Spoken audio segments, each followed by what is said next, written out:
por su persona, por su forma de ser, por su entrega. Fue uno de los grandes tipos que pasaron a mi lado. No había tomas donde no había un padre al lado de la gente.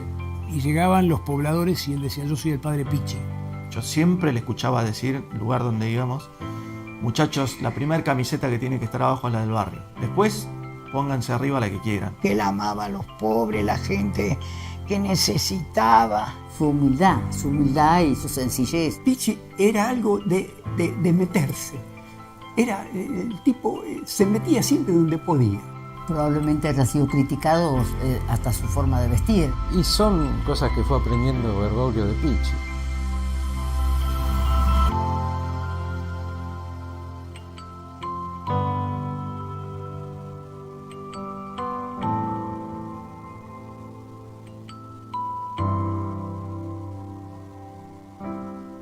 Bibliotecario, coleccionista, estratega, articulador, sacerdote y peronista.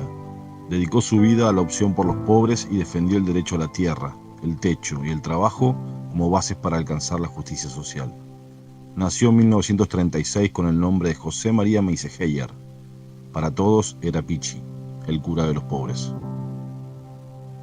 La familia se constituyó, éramos mi hermana mayor, maestra, mi otro hermano químico, Pichi y yo el más chico.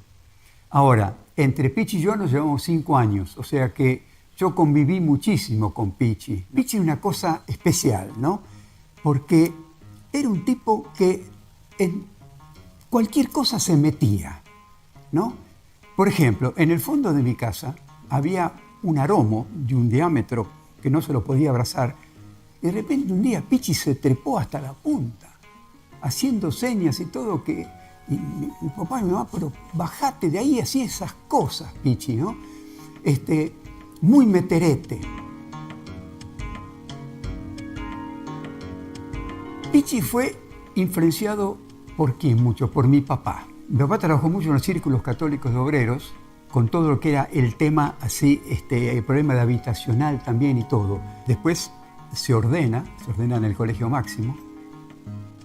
Pichi pasa a trabajar junto con Mujica, pero Pichi estaba en la capilla de Villa Saldías, que está un poco más alejada.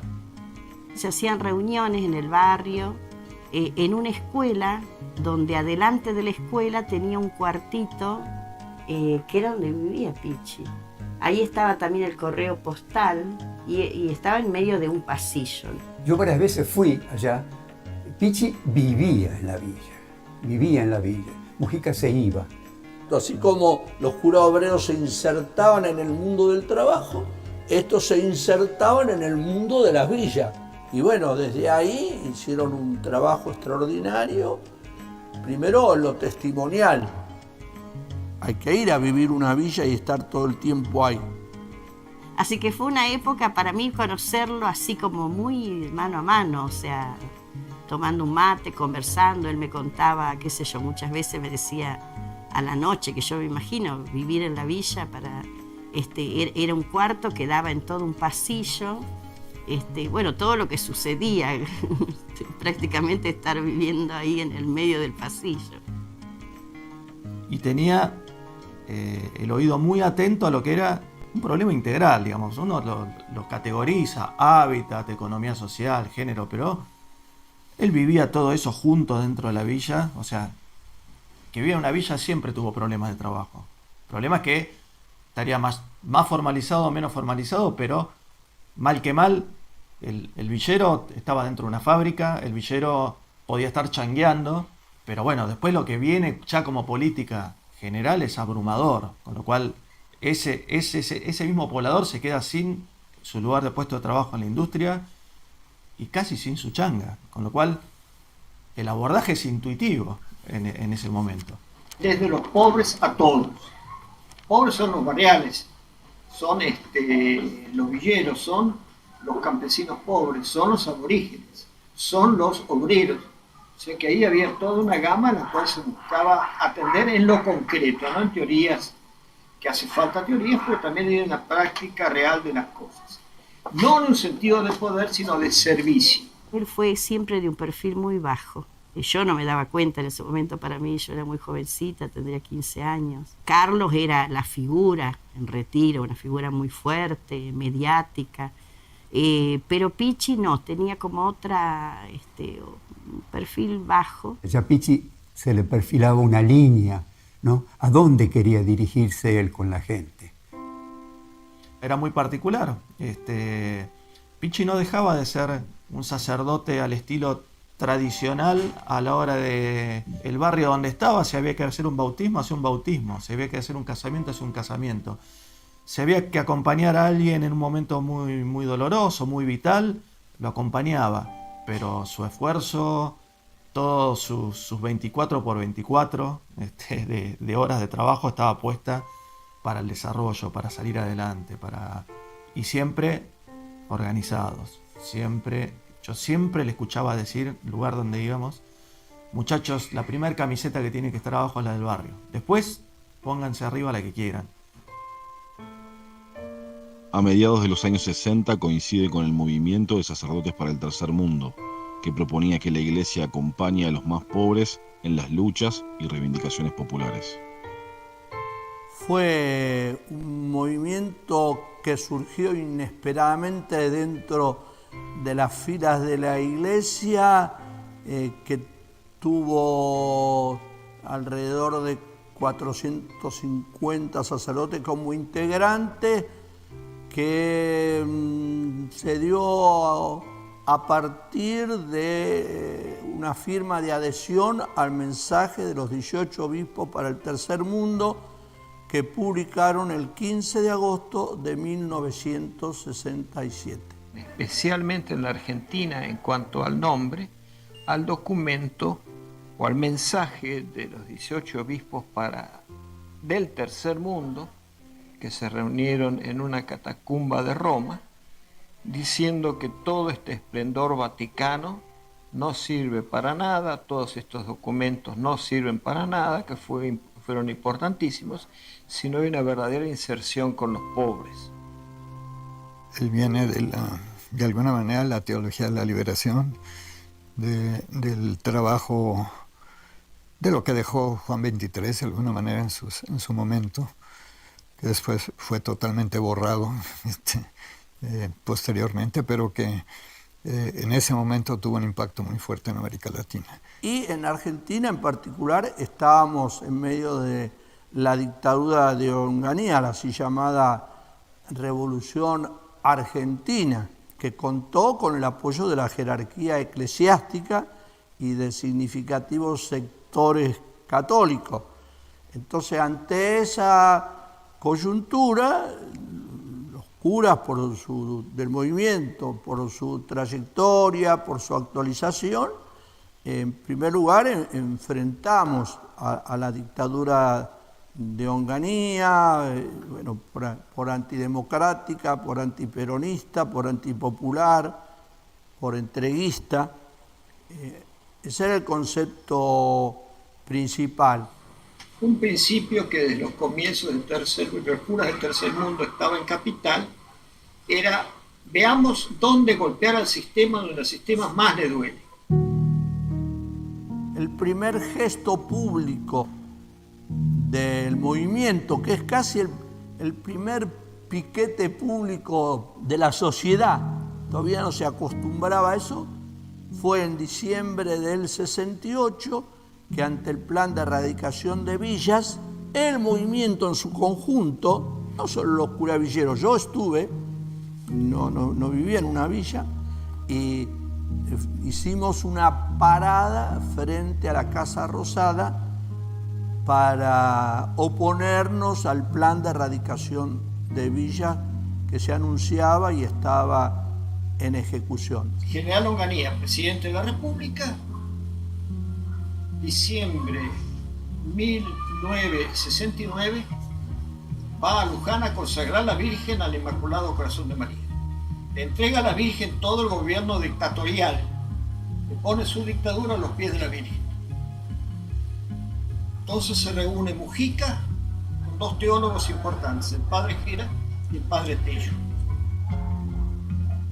Y partiendo de esa frase, golpear al sistema donde más le duele, golpear al sistema dictatorial de Onganía en el cursillismo y en su iglesia de ultraderecha, deciden ver que hay que hacer una consigna. A la Virgen hay que darle cosas buenas. Ahí nace la idea de la peregrinación villera a Luján, y el lema era, por un techo digno, o sea, erradicación, no sacar las villas porque estaba la ley nacional de erradicación de villas, salario justo y un gobierno popular. Estoy diciendo que Onganía no era un gobierno popular. Después ellos llevaron a los villeros en procesión a la Virgen de Luján para contrarrestar a este imbécil que había dicho que iba a consagrar el país a la Virgen. Bueno. O sea que el dictador era católico también, por eso los curas también estaban más predispuestos a no dejarlo avanzar. Y la mayoría hace relación a esa primera peregrinación de las villas a Luján. ¿Por qué? Porque Onganía y su entorno estaban enojadísimos que la gente de las villas vaya a pedirle cosas concretas. Evidentemente iban a rezar, a pedirle gracias, a darle gracias, pero también a pedirle que los dejen ahí, techo digno. Transformemos las villas en barrios obreros. Era la continuación de eso lo que ahora se quiere hacer también acá, y acá en Retiro concretamente. Por eso es que acá los vecinos que están conocen muy bien este tema, y por eso ya de entonces era golpear al sistema donde le duele, golpear a la dictadura de Onganía y con cosas concretas. El plan de erradicación inauguró el uso de topadoras, camiones del ejército para el traslado de núcleos a habitaciones transitorios, a provincias o expulsar a países de origen a los habitantes de las villas. Mientras tanto, el movimiento villero se organizó para reclamar por mejoras en su calidad de vida y por su derecho a la vivienda digna en el lugar.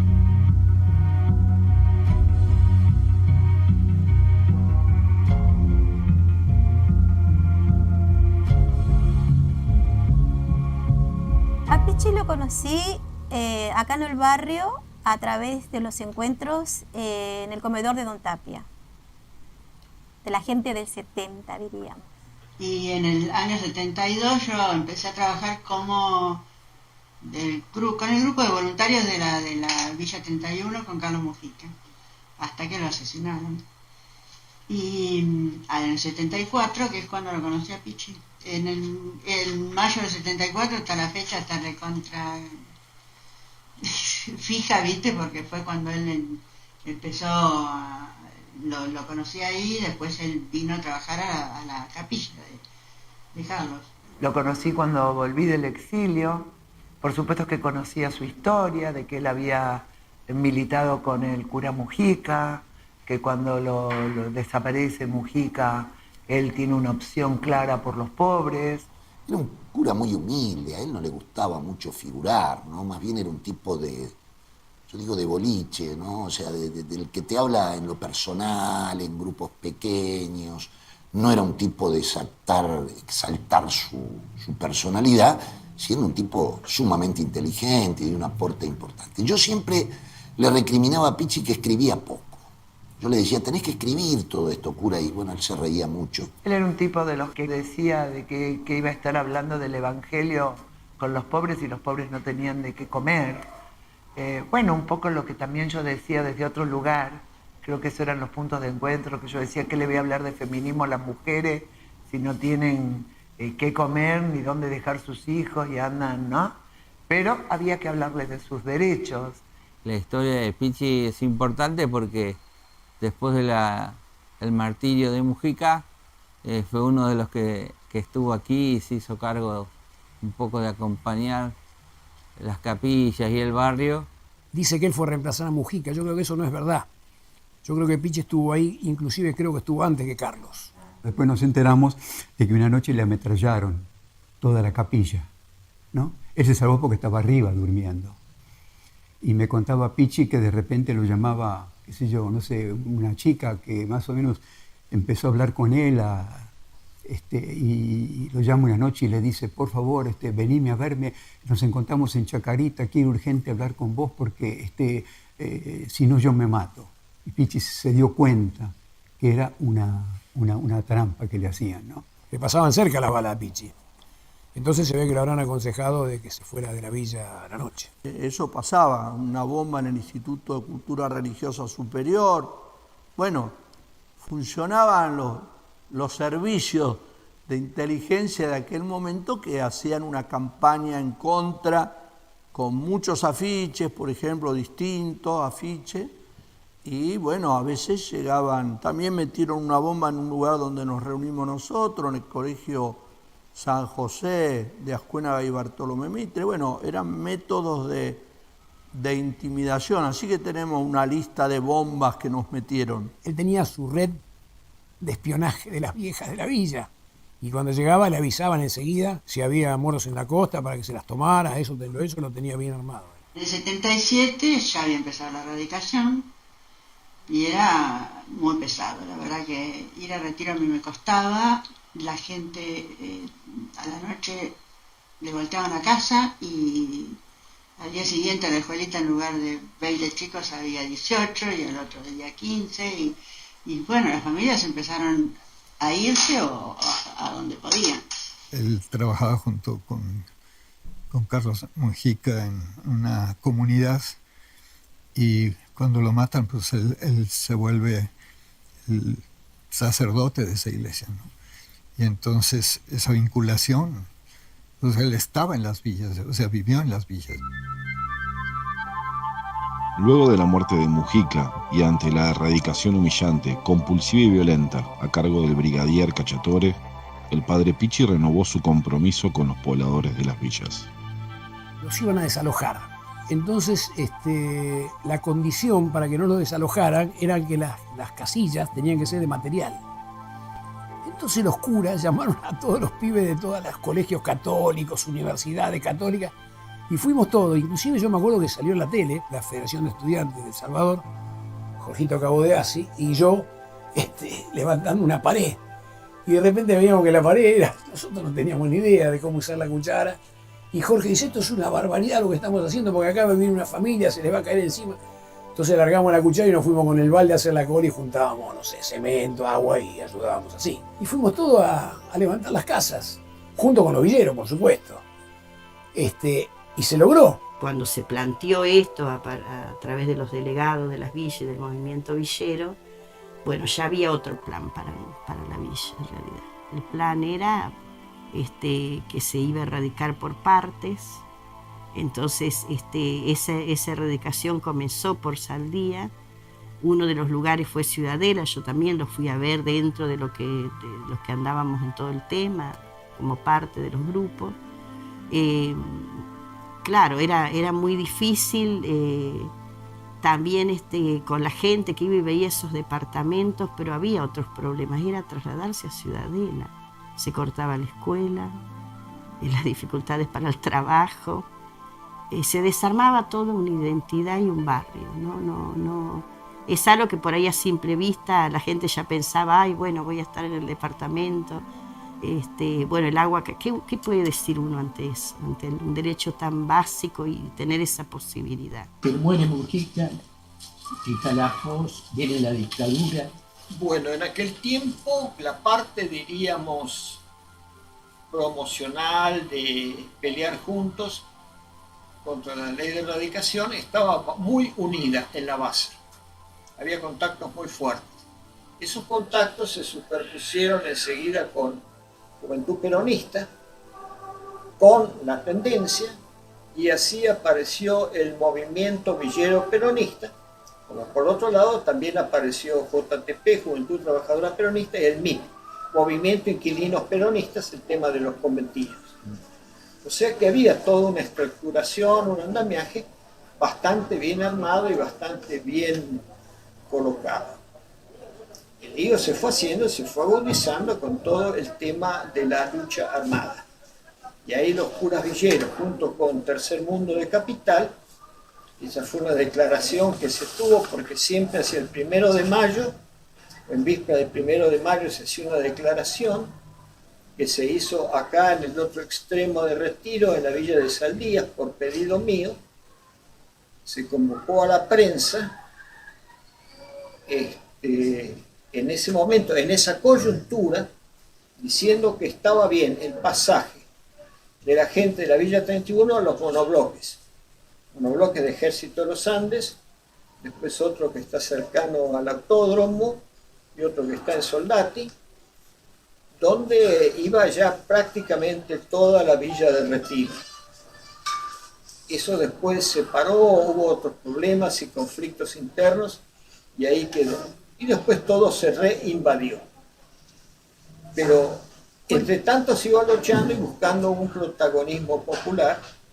Algunos sí optaban por la lucha armada, otros no. Respecto a lo que es la política partidaria, política, ahí empezamos con los matices, digamos, ¿no? Yo creo que él sí adscribía lo que tenía que ver con lo que era el peronismo en general, porque el pueblo en general, digamos, adscribía lo que era el peronismo, digamos, eso es una cuestión histórica. El peronismo fue el que puso en agenda o dio visibilidad a los pobres, o los pobres a través del peronismo llegaron a ocupar el aparato del Estado, con lo cual eso no, creo que la historia es así. Entonces, en ese sentido, él adscribía eso, pero ojo, era muy crítico de todo lo que tenga que ver después con las agachadas o con las cuestiones clientelares, digamos, ¿no? Con el neoliberalismo todo eso se fue apagando.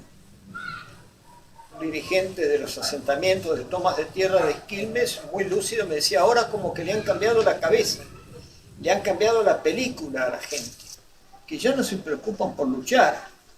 Todo esto ha habido a través del neoliberalismo un avance del clientelismo, de comprar a la gente con una bolsa de comida, convertirlos en punteros de determinados políticos, que tira abajo la organización popular y el movimiento de la gente para luchar por lo que ellos buscan.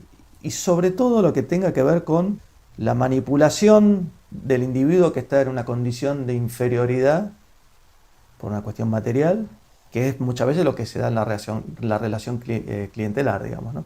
El cura, como cura además y jesuita, lo metódico, y los jóvenes de hoy, quizás la culpa fue nuestra también, yo lo veo por mis hijos. El niño que nace en una cooperativa, nace con todo. Nace con cancha de básquetbol, con cancha de fútbol, con gimnasio. Y si se rompió una bombita de luz, va y se queja a la comisión de fomento. Le dice, falta una luz.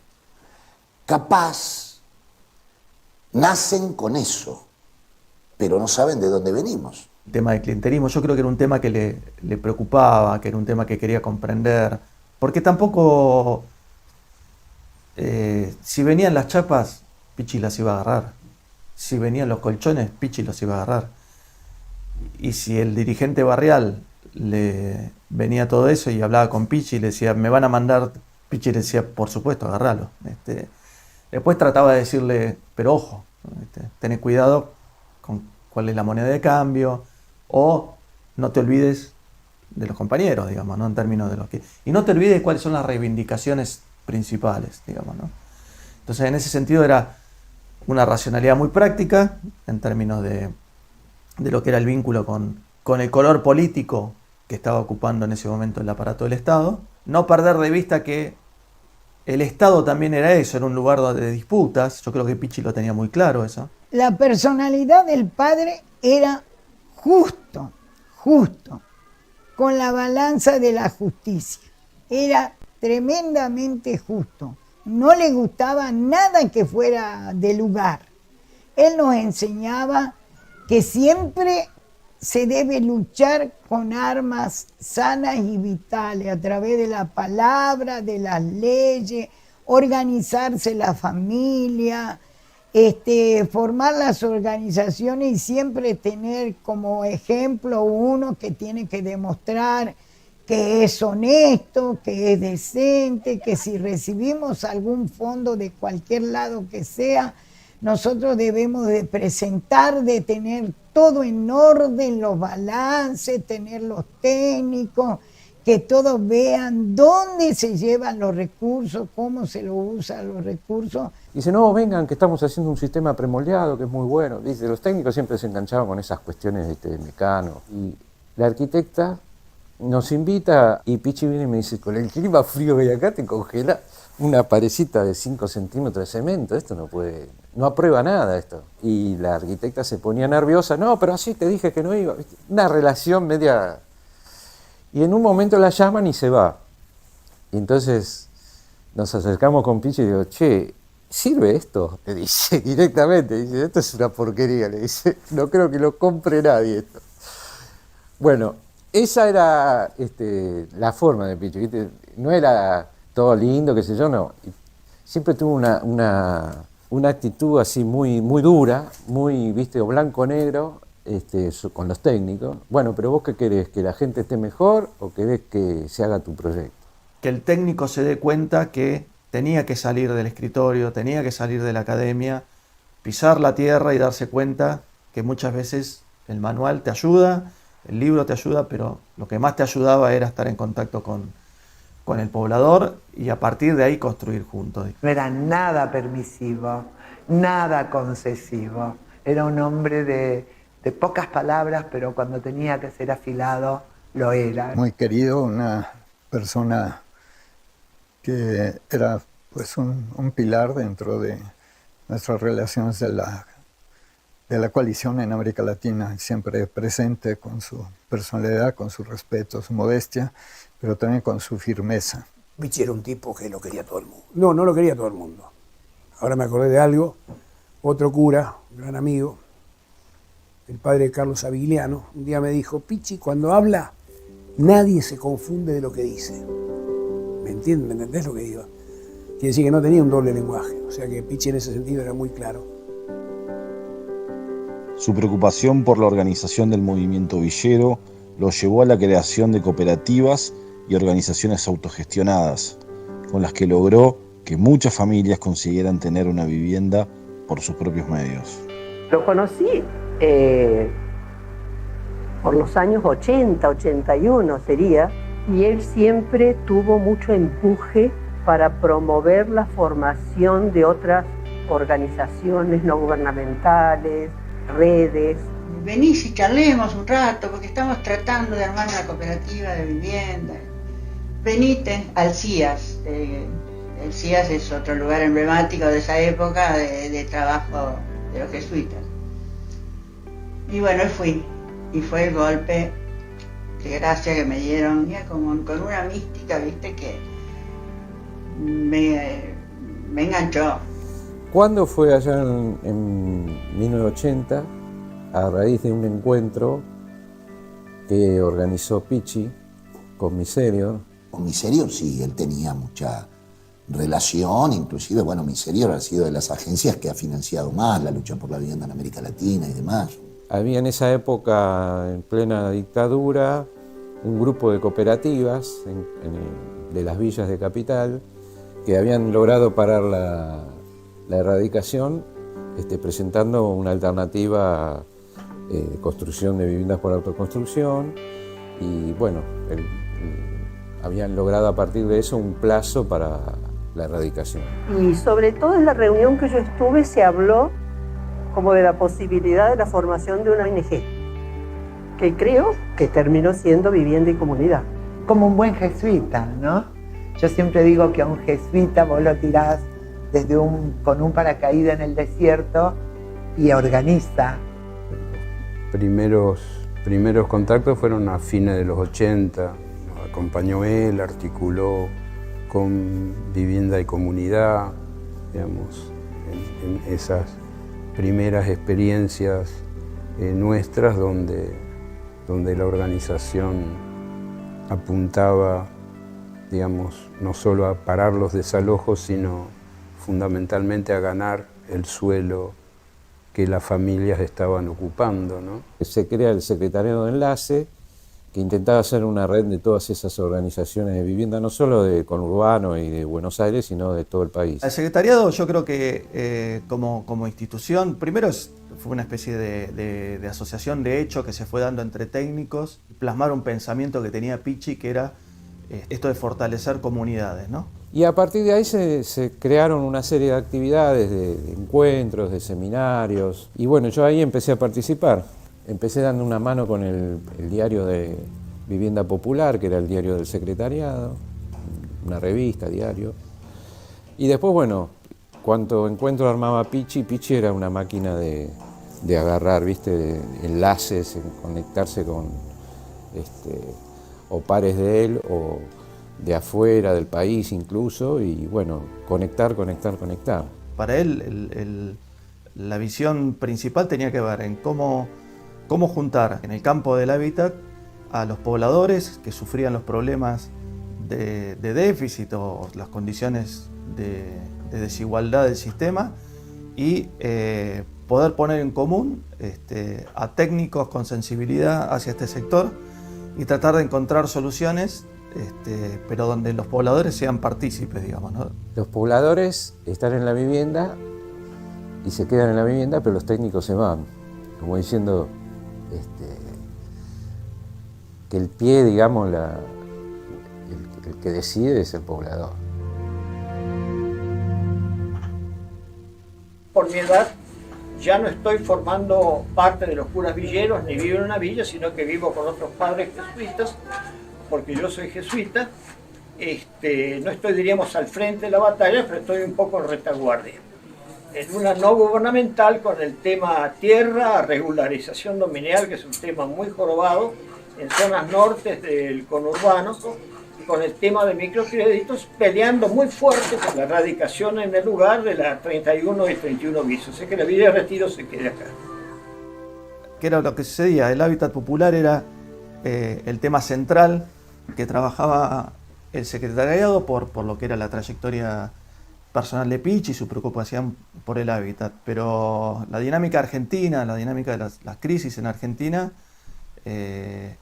llevan a que el problema económico, el problema del ingreso, el problema del trabajo comience a ganarle a la agenda en los propios vecinos, en los propios pobladores de los barrios populares, y comience a tener centralidad el tema del empleo, el tema del trabajo. Falta de laburo fue como que empujó a ese tipo de soluciones. A raíz de toda esta demanda que empezaba a hacerse cada vez más fuerte, Pichi hace un proyecto, lo presenta y bueno, cuando viene ya el acompañamiento económico, porque que vos le podés dar crédito, ahí empiezan todo el tema de los microcréditos. Programa de crédito para construcción a la familia de bajos ingresos, la asistencia técnica, la asistencia social y organizativa, para no hablar también de los temas de la mujer, que eso es un trabajo mucho más reciente que está haciendo SEDECA. Esta lógica que tenía Pichi también de trabajar siempre en alianzas en el territorio, de trabajar siempre en alianza en redes, de trabajar siempre en alianza en tratar de incidir en lo público. Hubo un encuentro que vinieron vinieron varios profesionales de Uruguay, que ellos estaban con la autoconstrucción hacía mucho, de la década del 60. Es que él tenía siempre un gran aprecio por Fugman y fue uno de los que nos impulsó más, yo te diría, el internacionalismo, porque él nos decía, bien, lo que ustedes construyeron es extraordinario, pero es difícil contarlo. Si ustedes no van y impulsan esto en otros países, va a quedar como una buena experiencia uruguaya. Eso es un recuerdo que tengo siempre de Pichi, porque en realidad yo hice carne ese planteo, y varios compañeros, en el sentido de que, ustedes saben, y con toda modestia lo decimos, pero el modelo cooperativo uruguayo impacta mucho, desde cómo se construyó su organización, su tipología de vivienda y demás. Y era cierto, y Pichi nos decía, mira, ustedes se los ve como marcianos.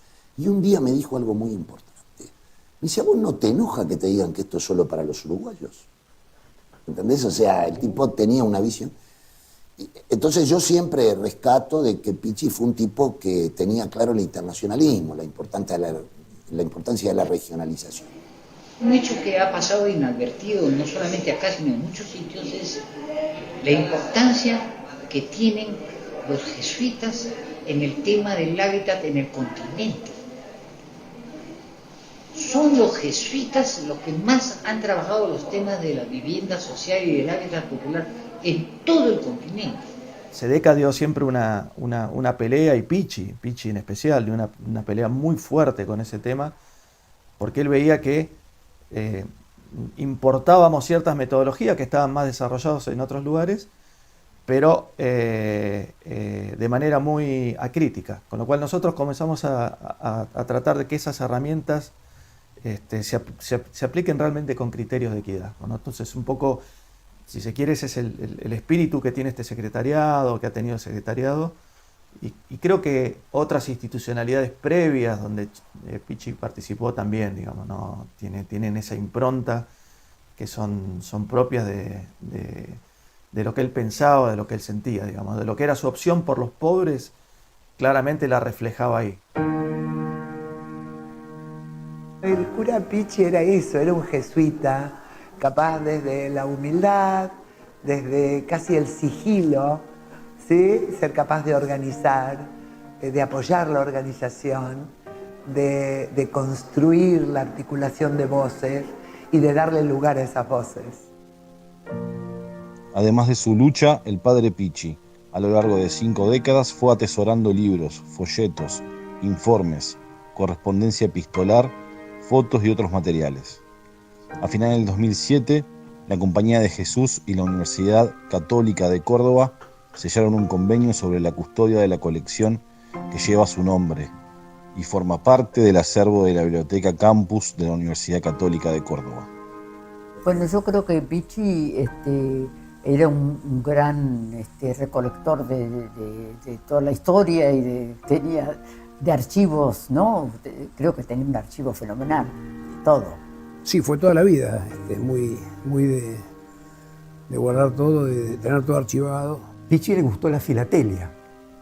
Yo creo que desde los primeros años del secundario, yo tengo acá una colección de filatelia de él, que cuando el superior nos llama para sacar cosas de la pieza, la tengo acá, una colección, pero terrible de filatelia, le gustaba mucho eso. En la casa donde vivían los jesuitas, no todos, ¿no? Pero el grupo al que pertenecía Pichi, era el CIAS, Centro de Investigación y Acción Social. En esa casa había un baño, había varios baños, pero había un baño, no me acuerdo, en un entrepiso, y Pichi lo convirtió y por supuesto le habían dado permiso, creo.